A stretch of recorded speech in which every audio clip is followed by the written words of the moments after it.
യേശുവിന് ഹൃദയം കൊടുത്താട്ടെ. അതിന് പ്രത്യേകം പേയ്മെന്റുകൾ കൊടുക്കേണ്ട ആവശ്യമില്ല. അതിനുവേണ്ടി നിങ്ങൾ എന്തെങ്കിലുമൊക്കെ പണയം വെക്കേണ്ട ആവശ്യമില്ല. അതിനുവേണ്ടി നിങ്ങൾ ഡോളറോ അല്ലെങ്കിൽ മറ്റ് എന്തെങ്കിലും സാമ്പത്തിക ആവശ്യങ്ങളോ കൊടുക്കേണ്ട ആവശ്യമില്ല.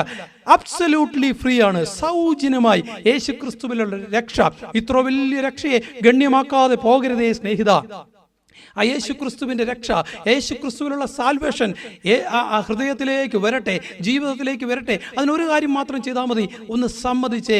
ദൈവത്തിന് മുമ്പിൽ, യേശുവിന് മുമ്പിൽ. ഞാൻ പറയുന്നത് ഏതെങ്കിലും പള്ളിയിലച്ഛൻ്റെ അല്ല, ഏതെങ്കിലും പാസ്റ്ററിന് മുമ്പിൽ ഇപ്പോൾ കുമ്പസാരിക്കുന്ന കാര്യത്തെക്കുറിച്ചോ കൗൺസിലിംഗ് ചെയ്യുന്ന കാര്യത്തെക്കുറിച്ചല്ല. നിന്റെ ഹൃദയത്തെ അറിയുന്ന ആ സർവശക്തനായ ദൈവം സകലത്തെയും നഗ്നതും മലർന്നതുമായി കാണുന്ന സർവശക്തനായ ദൈവത്തിന് മുമ്പൊന്ന് സമർപ്പിച്ചിട്ട് പറയാമോ, ഞാൻ പാപിയാണ് കർത്താവേ, എനിക്ക് നിന്റെ സഹായം വേണം, എനിക്ക് പാപ പരിഹാരം വേണം. അതിന് പാപത്തെ മറച്ചു കളയുവാൻ, പാപത്തെ മറന്നു കളയുവാൻ കഴിയുന്നവൻ, പാപത്തിൽ നിന്ന് വിടുവിപ്പാൻ കഴിയുന്നവൻ ഒരുവൻ മാത്രമേ ഉള്ളൂ. അത് നമ്മുടെ കർത്താവായ യേശുവാണ്. അങ്ങനെയാണെങ്കിൽ ഒന്ന് സമ്മതിക്കാമോ, ഞാൻ പാപിയാണ് യേശുവേ, എനിക്ക് നിന്റെ സഹായം വേണം. ഞാൻ ബലഹീനനാണ് കർത്താവേ, എനിക്ക് നിന്റെ ബലം വേണം. കർത്താവേ, ഞാൻ രോഗിയാണ്, എനിക്ക് നിന്റെ സൗഖ്യം വേണം.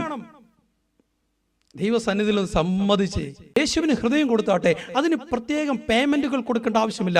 അതിനുവേണ്ടി നിങ്ങൾ എന്തെങ്കിലുമൊക്കെ പണയം വെക്കേണ്ട ആവശ്യമില്ല. അതിനുവേണ്ടി നിങ്ങൾ ഡോളറോ അല്ലെങ്കിൽ മറ്റ് എന്തെങ്കിലും സാമ്പത്തിക ആവശ്യങ്ങളോ കൊടുക്കേണ്ട ആവശ്യമില്ല. അബ്സല്യൂട്ട്ലി ഫ്രീ ആണ്. സൗജന്യമായി യേശു ക്രിസ്തുവിലുള്ള രക്ഷ. ഇത്ര വലിയ രക്ഷയെ ഗണ്യമാക്കാതെ പോകരുതേ സ്നേഹിത.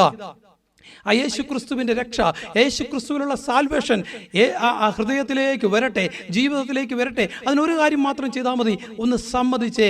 ദൈവത്തിന് മുമ്പിൽ, യേശുവിന് മുമ്പിൽ. ഞാൻ പറയുന്നത് ഏതെങ്കിലും പള്ളിയിലച്ഛൻ്റെ അല്ല, ഏതെങ്കിലും പാസ്റ്ററിന് മുമ്പിൽ ഇപ്പോൾ കുമ്പസാരിക്കുന്ന കാര്യത്തെക്കുറിച്ചോ കൗൺസിലിംഗ് ചെയ്യുന്ന കാര്യത്തെക്കുറിച്ചല്ല. നിന്റെ ഹൃദയത്തെ അറിയുന്ന ആ സർവശക്തനായ ദൈവം സകലത്തെയും നഗ്നതും മലർന്നതുമായി കാണുന്ന സർവശക്തനായ ദൈവത്തിന് മുമ്പൊന്ന് സമർപ്പിച്ചിട്ട് പറയാമോ, ഞാൻ പാപിയാണ് കർത്താവേ, എനിക്ക് നിന്റെ സഹായം വേണം, എനിക്ക് പാപ പരിഹാരം വേണം. അതിന് പാപത്തെ മറച്ചു കളയുവാൻ, പാപത്തെ മറന്നു കളയുവാൻ കഴിയുന്നവൻ, പാപത്തിൽ നിന്ന് വിടുവിപ്പാൻ കഴിയുന്നവൻ ഒരുവൻ മാത്രമേ ഉള്ളൂ. അത് നമ്മുടെ കർത്താവായ യേശുവാണ്. അങ്ങനെയാണെങ്കിൽ ഒന്ന് സമ്മതിക്കാമോ, ഞാൻ പാപിയാണ് യേശുവേ, എനിക്ക് നിന്റെ സഹായം വേണം. ഞാൻ ബലഹീനനാണ് കർത്താവേ, എനിക്ക് നിന്റെ ബലം വേണം. കർത്താവേ, ഞാൻ രോഗിയാണ്, എനിക്ക് നിന്റെ സൗഖ്യം വേണം.